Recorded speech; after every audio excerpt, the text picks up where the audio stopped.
menos 6 litros, es decir, estamos inyectando una cantidad muy pequeña, ¿sí? Y luego las muestras gaseosas, como el espacio libre, entonces sí puedo inyectar entre 0,1 mililitro y un máximo de 50 mililitros en una columna empacada. En una columna capilar, como ya vimos, las columnas capilares son muy delgadas, entonces obviamente el volumen de inyección es muchísimo menor. Estamos hablando de diámetros que están alrededor de 0,25 milímetros, eso es lo que mide cada uno de los hilitos que nosotros vimos la otra vez. Entonces las muestras líquidas están entre 0,01 microlitros y un máximo de 3 microlitros, ¿ok? Cuando son líquidas. Y cuando son sólidas es eso es un microlitro, ¿verdad? 1 por 10 a la menor 3 mililitros es un microlitro. Un microlitro y 0,1 mililitro, ¿sí?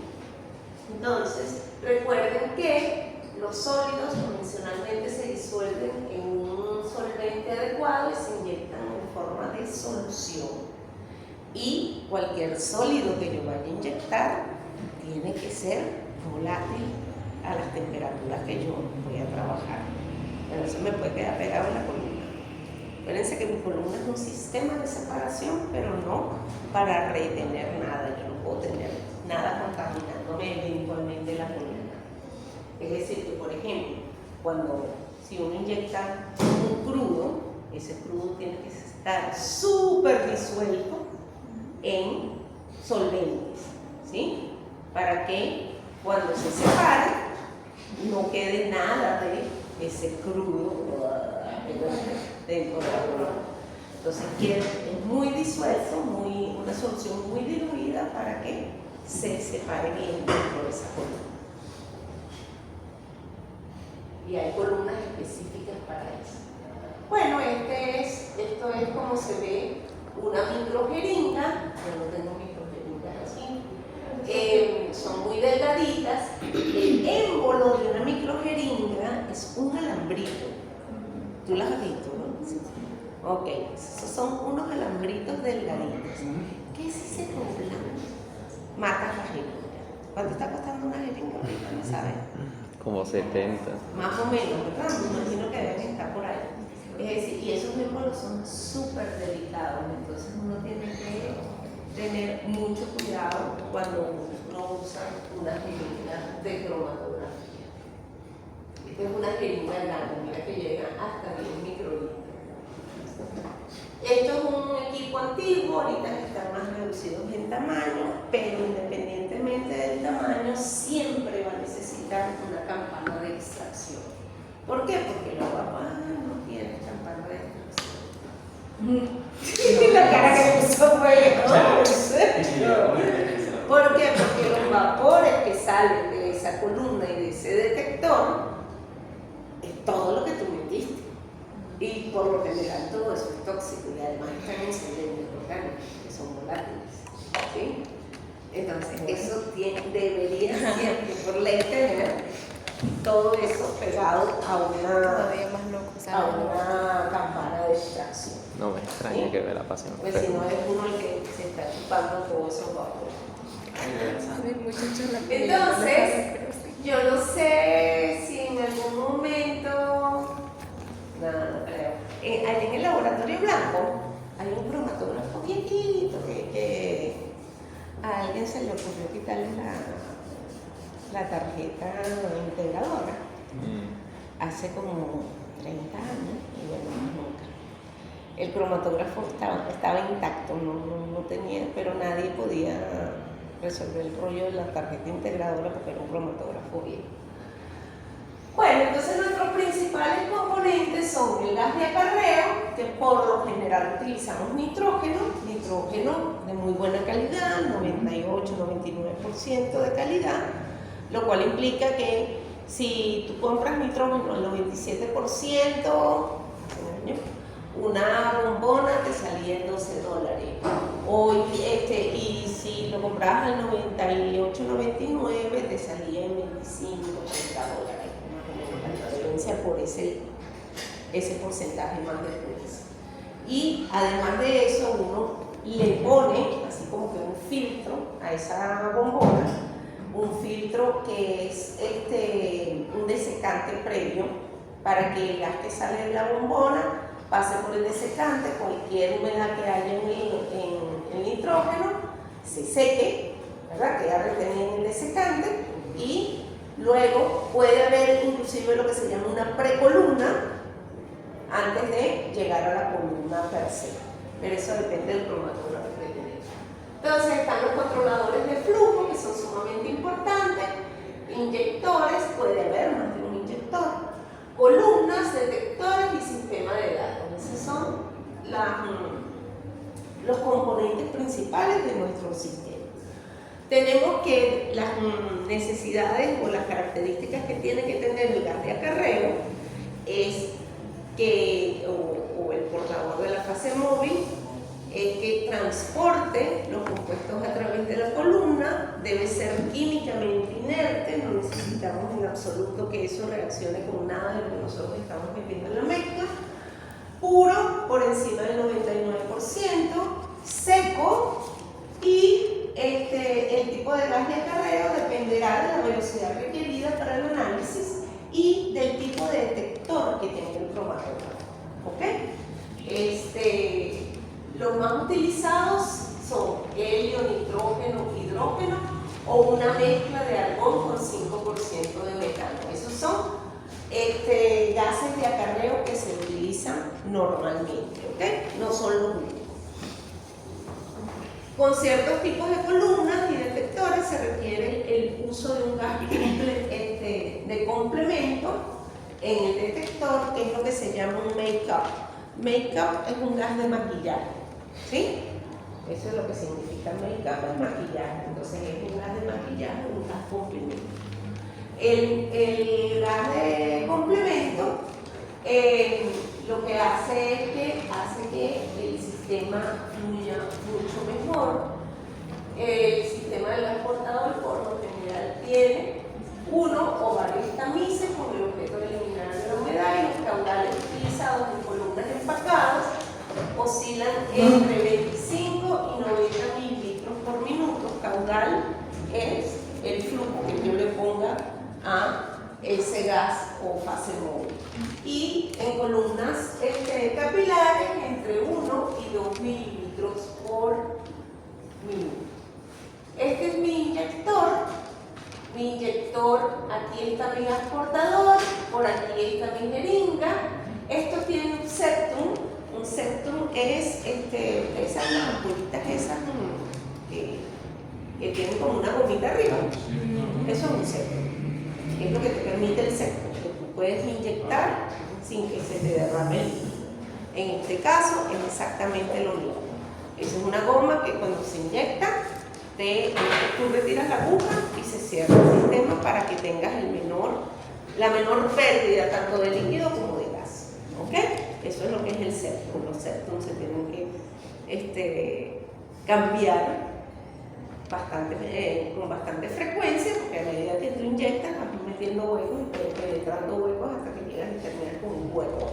¿Sí? Aquí tengo mi placa calefactora, que como ya dijimos, esa placa está 50 centígrados, por lo general 50 centígrados más que el componente menos volátil, y aquí está la entrada de mi columna. Recordemos que este gas portador entra por aquí. Este es un inyector sencillito, sin split. ¿Oye? El split, hay un sistema que lo que hace es que tiene como un rotador que permite solamente un volumen específico que pase. Y eso me controla más, sobre todo cuando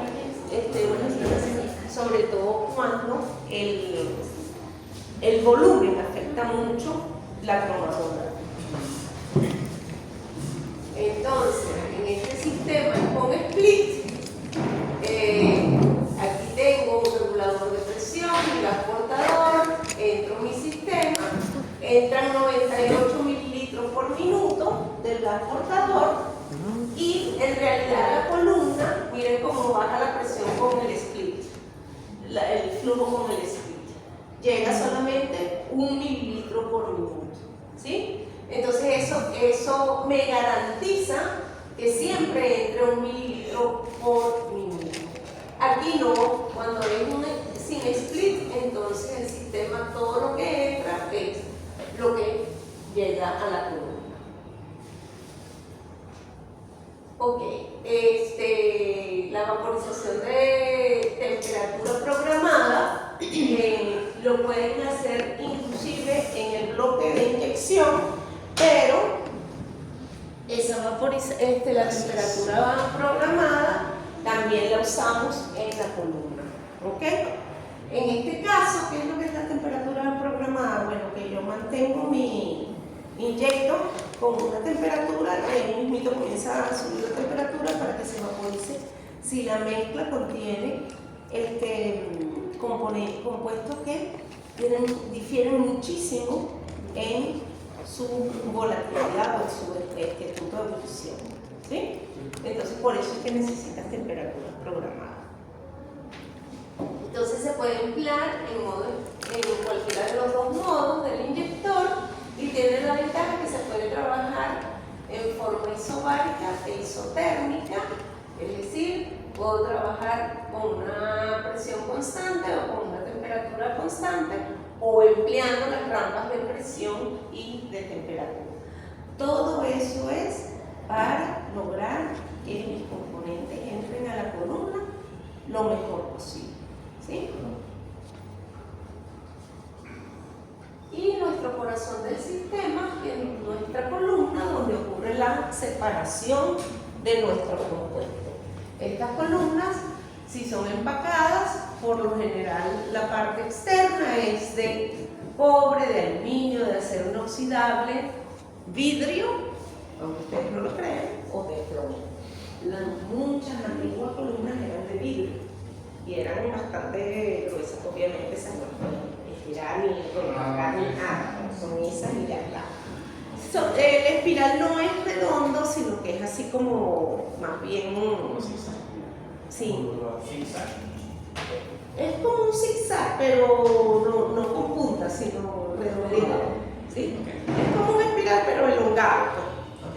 No tenemos columnas capilares son de sílice fundidas recubiertas con poliimida y el empaque puede ser un sólido, un líquido o un sólido recubierto por un líquido, ya eso lo hemos mencionado.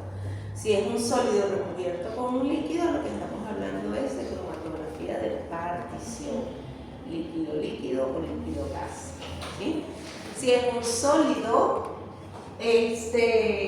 entonces lo que estamos hablando es de cromatografía sólido-gas, líquido-gas, gas sólido, líquido sólido, ¿sí? Hola, Patricia. Aún con lo tarde que llegaste, bien, si te no la vas a derrumbar de su trono. Profe, ayer sí la semana pasada llegó aquí a las 9. Eso ya. Sí, una vez llegó antes que un pocotón de gente. Ajá, la semana pasada. Ajá, que fue a desayunar y todo.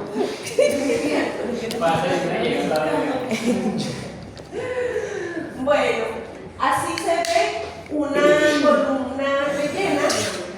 Como habíamos dicho, las columnas rellenas son más o menos entre medio metro y 3 metros. Si yo corto la columna, así se ve una columna cortada. El acero inoxidable, cobre o vidrio es el externo. Luego, lo que está así como los pedacitos blanquitos que tienen cositas blanquitas es el empaquetamiento. Ese es mi sólido en donde va a ocurrir la absorción y el flujo del gas acarreador.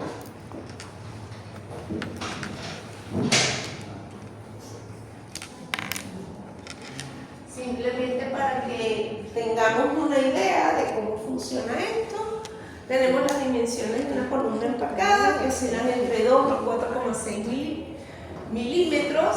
en diámetro interno y de 1/8 a 1/4 de pulgada en diámetro externo. De I y de O son diámetros internos. Acuérdense que eso también lo vemos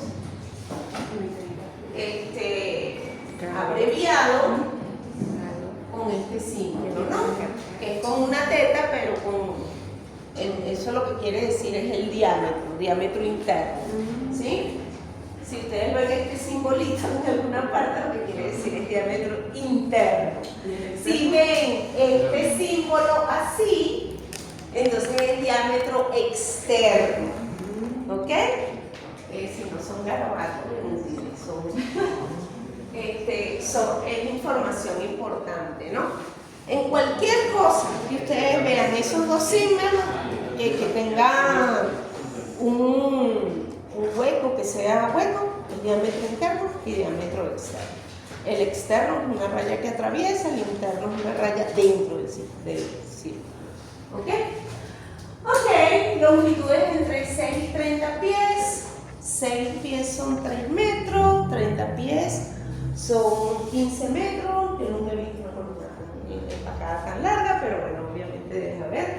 Soportes sólidos pueden ser diatomita, partículas porosas uniformes, tienen alrededor menor de 10 micros, libres de óxidos catalíticos. Recuerden que los empaquetamientos de las columnas tienen características que tenemos que mantener. Y una de ellas es que no hayan reacciones.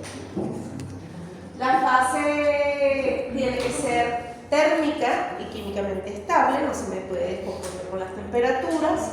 Yo necesito un sistema que dentro del rango de trabajo que yo voy a utilizarlo siempre se comporte de la misma manera, no puede variar, si no, no puedo utilizar a bambina, ¿sí? Que es la ecuación esa de cinética, termodinámica y transferencia de masa, ¿verdad? Ok.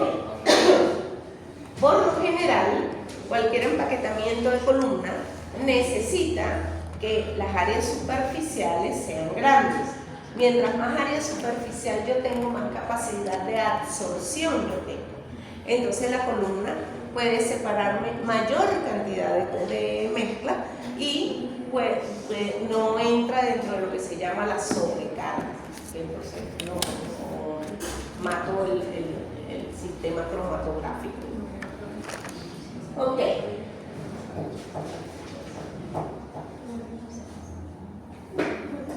Ok, aquí columnas capilares, definiciones básicas. Entonces, por lo general son de sílice fundido. Sílica es un nombre en inglés, nosotros lo llamamos sílice, y es óxido de silicio. ¿Okay? No es silicio, es sílice. ¿Sí? Puede ser vidrio pyrex, acero inoxidable, nylon o silicon steel. Ahí está, mira, diámetro externo aparece allí de 0,1 milímetros a 0,5 milímetros, la longitud de 5 a 100 metros.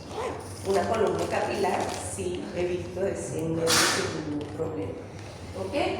Las columnas de sílice están revestidas externamente con una película de polímero o poliamida para aumentar la resistencia mecánica, es decir, para que se rompan mucho menos que si fuera el sílice solamente, lo que le da flexibilidad. ¿Ok? Las columnas capilares versus las empacadas, bueno, yo tengo las capilares van a tener mayor longitud, lo cual implica que van a ser más eficientes. El flujo de la columna va a estar entre 1 y 10 mililitros por minuto.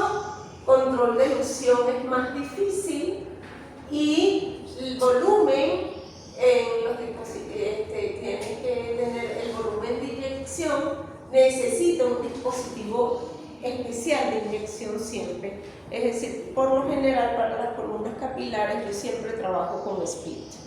¿Por qué? Porque tengo que controlar mucho más el volumen de inyección que si trabajara con una empacada, que me aguanta más volumen, ¿sí? Estos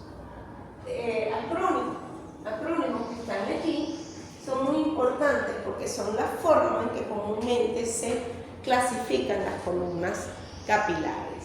La WCOT, que es Wall Coated Open Tube, es un tubo abierto con las paredes recubiertas, ¿sí? Entonces, ahí la fase estacionaria es un líquido depositado sobre las paredes internas. Entonces, cuando ustedes vean WCOT, están hablando de un sistema que es por partición. ¿Ok? Cuando vean un plot, porous layer open tube, ahí ustedes tienen una fase estacionaria que es un sólido, quiere decir que mi sistema está trabajando con absorción. ¿Ok? Y el Scott, que es support coated open tube, las paredes internas están revestidas con material relleno similar a las columnas empacadas. Es decir, que una vez más es por absorción. Entonces tienen los tres tipos fundamentales de las columnas capilares. Cada una de ellas les dice a ustedes qué tipo de cromatografía, el fenómeno físico-químico que está ocurriendo en esa cromatografía, sea por partición o sea por absorción.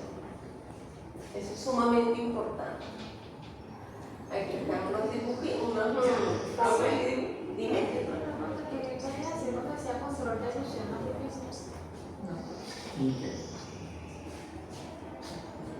Aquí, cuando el control de elusión es precisamente que tú tienes que tener un control de flujo. Si tú tienes un sistema muy delgadito, como una columna capilar, el control de flujo es muchísimo más difícil que en una columna empacada.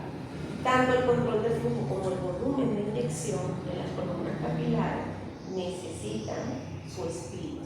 ¿Por qué? Porque es muy difícil controlarlo uno con la mano. Es decir, el control de flujo va en la inyección. Porque tú puedes tener el flujo del gas de carrera, pero una vez que tú inyectas, la velocidad con que tú inyectas, tú le estás imprimiendo una inercia a ese gas que se va a formar allá adentro. Entonces, eso te varía muchísimo y eso es uno de los grandes problemas de la cromatografía.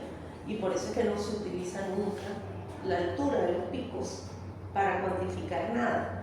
¿Por qué? Porque el flujo que tenga la columna va a influenciar mucho la altura del pico, ¿sí? Entonces, a eso se refiere ese control de elusión. Acuérdate que la elusión es lo que tú llevas a través de la columna, ¿sí? Entonces, si eso solamente depende de tu mano, o de la mano de Leonardo, o de la mano de Luzmar, imagínense ustedes, ¿sabes qué? Tiene una presión de inyección diferente, ¿sí? Profe, la información que tenemos entonces viene siendo por el ancho de las... Siempre por los anchos de área, por las áreas. ¿Por qué? Porque el área de un pico está muchísimo menos influenciada por el flujo del sistema. ¿Sí? Entonces ahí tenemos siempre, por eso es que cuando nosotros tuvimos la teoría siempre hacíamos la normalización por área o por área pura si los factores de respuesta son iguales, o por área y factor de respuesta si los factores de respuesta son diferentes, ¿sí? Entonces, es muy importante dentro de lo que es un sistema capilar que uno tenga split, porque si no, todo depende de quién inyecte. ¿Ok? El split te elimina eso. El split llega y entra a la columna un volumen fijo todo el tiempo, independiente de la velocidad con que tú inyectas. ¿Ok?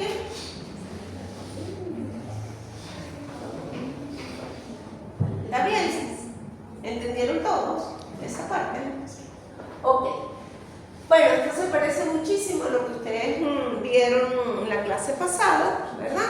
El espiral de la columna capilar montado sobre una red metálica porque necesita soporte, ¿verdad?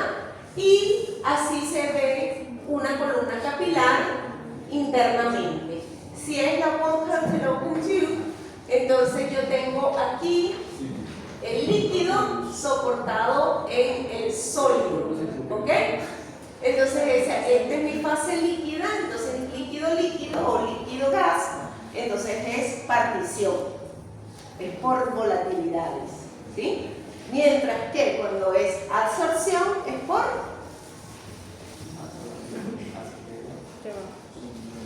Absorción, absorción. absorción, porque nosotros no hablamos de absorción aquí. Eso es el sólido.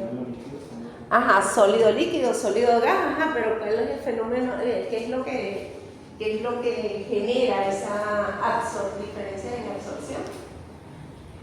El líquido que es por partición, eso es solubilidad y o volatilidad.